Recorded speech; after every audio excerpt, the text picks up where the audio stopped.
Պարոն Հարությունյան, 2018 թվականից սկսած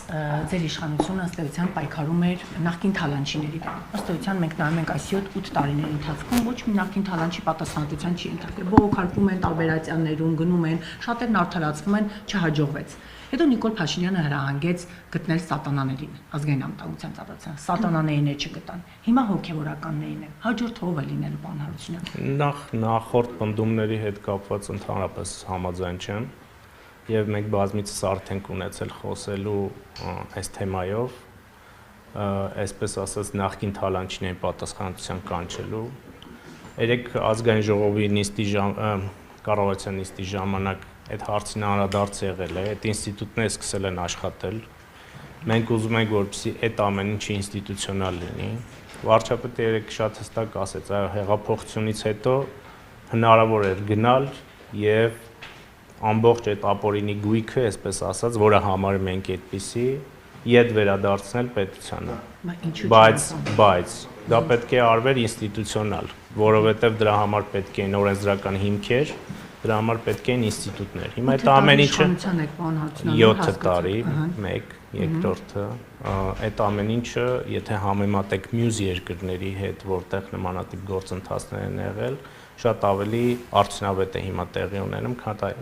քան այլ երկրներում նման ինստիտուտներ ստեղծելիս։ Պարոն Հարությունյան, ինչ վերաբերում է սատանաներին, դրանք փակ կառույցներ են եւ վստահաբար այն գործընթացները, որոնք տեղի են ունենում այդ կառույցներում, ուղղված են բարելավելու դրանց աշխատանքը եւ դրանք շատ հաճախ չէ որ լուսաբանվում են։ Հոգևորականներին անդրադառնանք 8 տարի է, նոր 7 տարի, նոր հիշեցիք, որ կաթողիկոսը նման գործընթացները ըստ տրամաբանության են գալիս օրակարգ։ Եվ երբ որ մյուս հարցերը իրենց լուծումներն են ստանում կամ ընթացքում են լինում, առաջանում են նաև նման խնդիրներ։ Եկեղեցու հետ կապված մենք նախկինում էլ հատկապես վերջին տարիներին էլ ասել ենք, որ երբ որ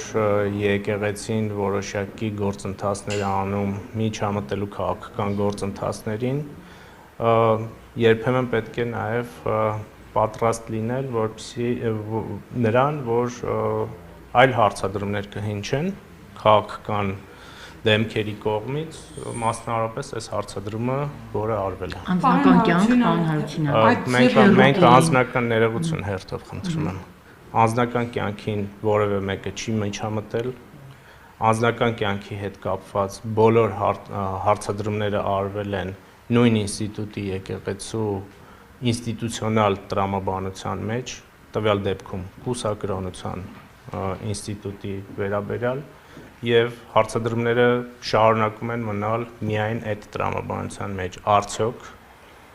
վարչապետի բարձրացած հարցերը ստանալու են իրենց պատասխանները դրական թե բացասական, այո կամ ոչ։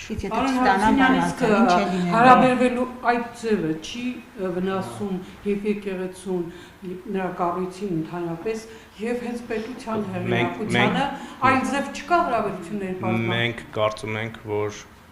այդ պատասխանների հարցերը միայն առողջացնելու են եկեղեցին որպես ինստիտուտ։ Իսկ եթե չլինի պատասխան, պարոն Հարությունյան, ինչ է լինել, այսինքն իշխանությունը ինչ քայլերի կդիմի, չի պատասխանում հիմա եկեղեցին։ Ըստ էության այն քայլերի շրջանակում, որը տրված է իշխանությանը գործադիր մարմնին օրենքների եւ սահմանադրության շրջանակում։ Այսինքն դրական հետաքրքրների ճանապարհով ով է այս սրբազանը, ով է քերին, այդ քերուկինը, երբ որ մենք խոսում ենք այդ կուսակրոնության կանոնների խախտման մասին, մանկապղծության մասն է վարչապետի կինը հայտարարում, ինչ տեղեկություններ կան։ Հիմա դուք ասում եք անձնական կյանքի անձնական կյանքին մի խառնվեք, բայց ուզում եք որպեսզի անուններ հնչեցվեն, ես չգիտեմ եւ չեմ էլ ուզում որևէ մեկի անձնական կյանքին խառնվել։ Այսինքն սա արշավը կոնկրետ եկեղեցու դեմ, թե որոշ հոգևորականների, որոնցից կարծում եմ իմ գործընկերները ձեզ 1000, հիմա ես 1001 անգամ կասեմ, որ եկեղեցու դեմ որևէ գործընթաց չկա։